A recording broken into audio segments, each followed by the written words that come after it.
What a wasted time. Should have been here on the outside, read the signs.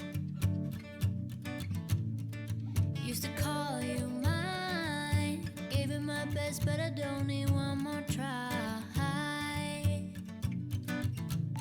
Cause, baby, I'm all out of hope. Could I find it when I go? Think we're only here to stay alive now. Funny, we ran out of kicks. Now you only make me sick. Think we're only here to stay alive now. Cause I know what a waste, what a crime, what a fucked up time, and I should go. So I take what I can and I toss it in the car, drive away. Ayan, hello guys, good morning. Good morning to everyone. Ayan, pabalik na ako ng Amerika ngayon. And ang video na to is para sa taong nag-request na i-record ko daw, i-vlog ko daw yung pagbalik ko sa Amerika.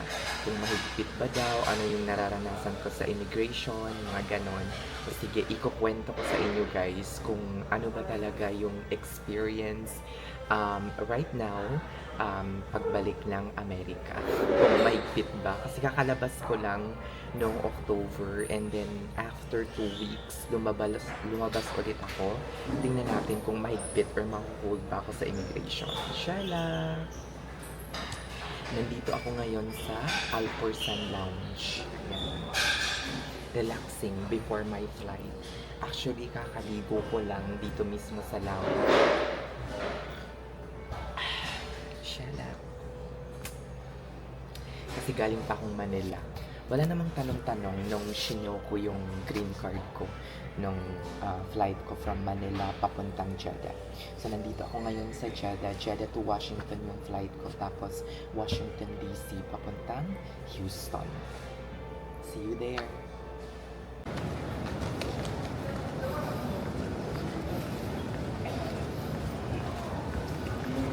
Yan guys, boarding na tayo, mga shala. Let's go na. It's already 8 o'clock at 8:50 yung alis ng aeroplano. Shala. Let's go na guys. This will be like a 13 hours flight. Shala.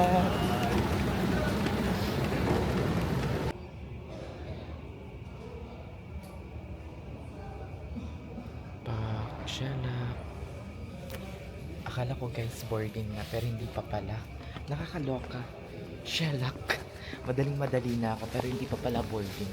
Nakakaloka no. Uy, shalak. But anyway, para hindi na tayo magmadali.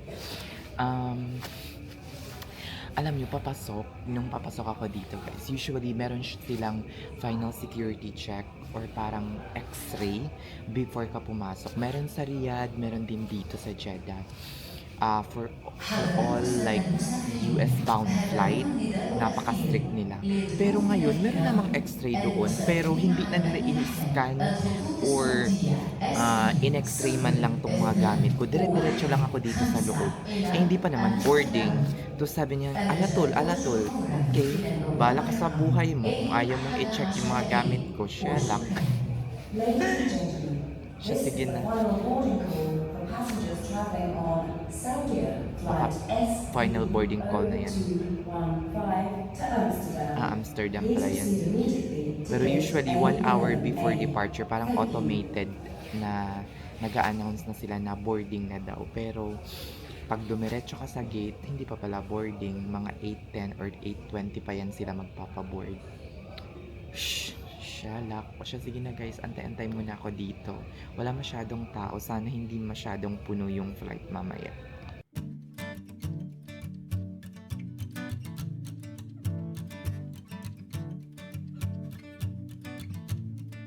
What a wasted time. Should have been here on the outside, read the signs. Used to call you mine. Gave it my best, but I don't need one more try.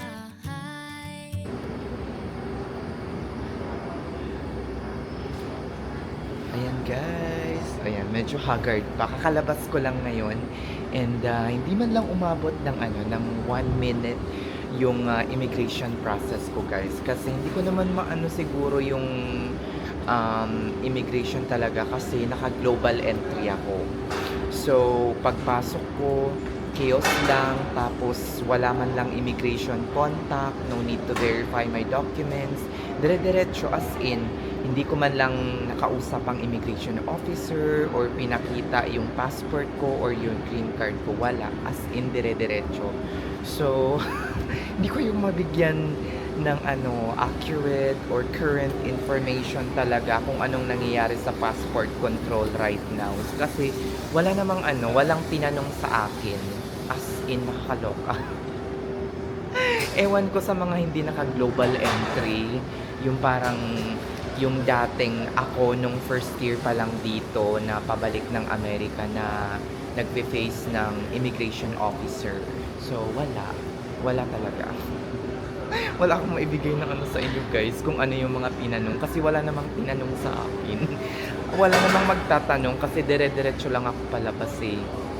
Sana nga kung pwede ko lang mabidyuhan yung time from the global entry up until na lumabas ako ng global entry section. So, ay, haggard na. Waiting na lang ako for the bags here. In fact, ako ata yung pinaka-nauna dito guys. So, tingnan niyo.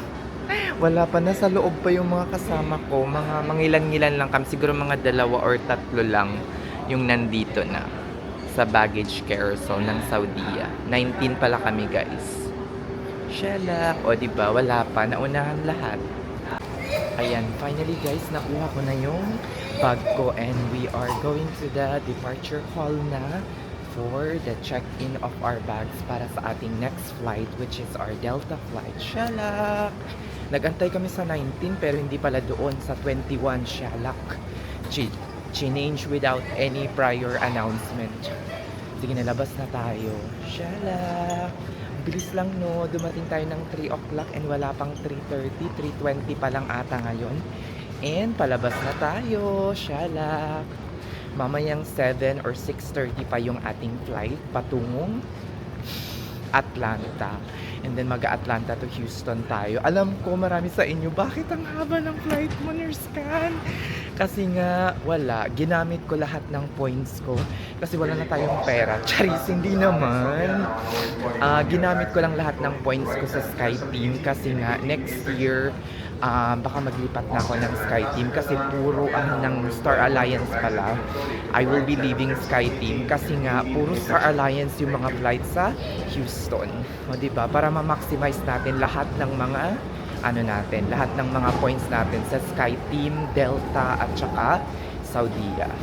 O siya, sige na guys. See you later. So guys, alam nyo ba guys, nung naglalagaan ako, nagtitingin-tingin ako ng mga map dito, ang hinahanap ko ay Dayton. Hindi pala papuntang Dayton, Shalak. Papunta akong papunta akong Houston, Shalak talaga dahil. Let's go na.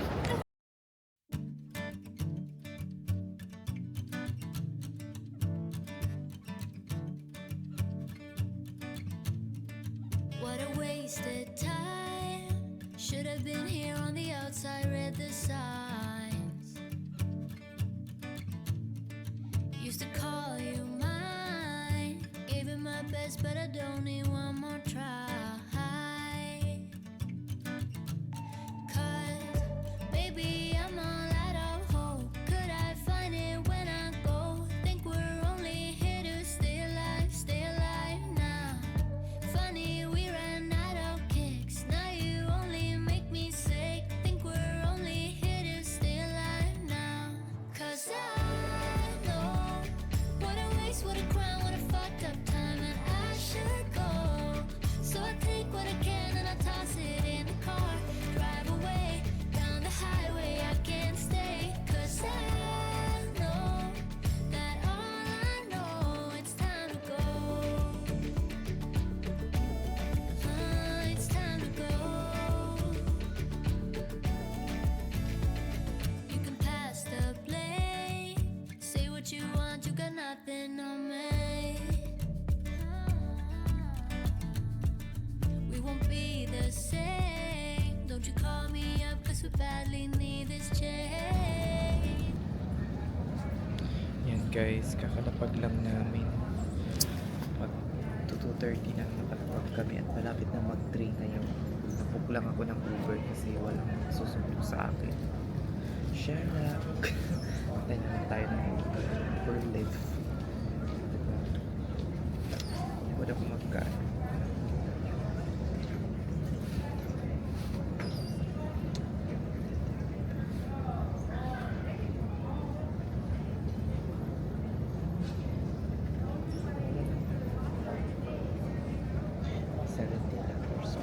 Priority pay. Wala tayo sa priority pay. Så bare stige ind og ud af. Tapos meron pang Fuck, $10 det er den off. hurtige. Jeg har også lige Terminal fee, 7 minutter. $25. Pero meron pa yung ano, $10 off. So parang mga 15 na lang yung babayaran. Kasi charge to my Chase Sapphire. So di ginabalitaan ko kayo kapag nasa Danvers kasi antok na ako. 12 kami supposed dito or before 12 pa na nandito na kami. Kaso 8 minutes. Ay, pati na lang medyo mabilis-bilis. Kasi ayoko na mag-antay. A114. Siya lang. Nga lang, hindi kagwapuhan yung driver. Ayan na natin. Let's go na, guys. Labas na tayo. Doon na tayo mag-antay.